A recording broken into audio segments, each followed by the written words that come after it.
கண்ணன், தற்போதைய கள நிலவரங்களை பொறுத்தமட்டில் தேர்தல் கருத்து கணிப்பை பிரதிபலிக்கும் விதமாகவே தற்போதைய வாக்கு எண்ணிக்கை நிலவரங்கள் சொல்கிறது. ஜூலானா தொகுதியிலும் கூட தொடர்ந்து வினேஷ் போகத் முன்னிலை வகித்து வருகிறார். வேறு இது மாற்றம் அடையும் என்று எதிர்பார்க்கலாமா? விவரங்கள். தற்போதைய கள நிலவரப்படி ஜம்மு காஷ்மீர் மாநிலத்தில் மொத்தமுள்ள 90 தொகுதிகளில் 78 தொகுதிகளுக்கான அந்த முன்னிலை நிலவரம் தெரிய வந்திருக்கிறது. இதில் காங்கிரஸ் தேசிய மாநாட்டு கட்சியின் கூட்டணி 46, பாஜக 30 என்ற அளவில் தற்போது முன்னிலை வகிக்கிறது. இதனால் ஜம்மு காஷ்மீரிலும் அங்கு காங்கிரஸ் தேசிய மாநாட்டு கட்சி ஆட்சி அமைக்கக்கூடிய சூழ்நிலை உருவாகி இருக்கிறது. ஹரியானா மாநிலத்தில் அறுதி பெரும்பான்மையை தாண்டி காங்கிரஸ் கட்சி அங்கு ஆட்சியை கைப்பற்றுகிறது.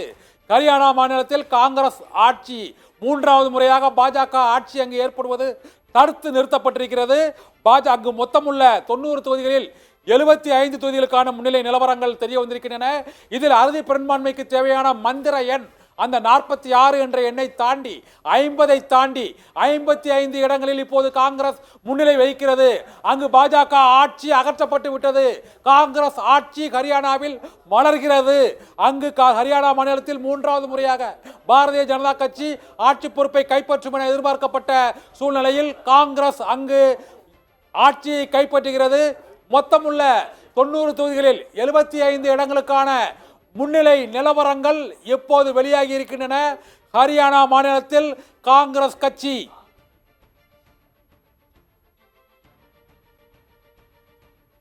55 இடங்களிலும் பாஜக 18 இடங்களிலும் அங்கு முன்னிலை வகிக்கிறது.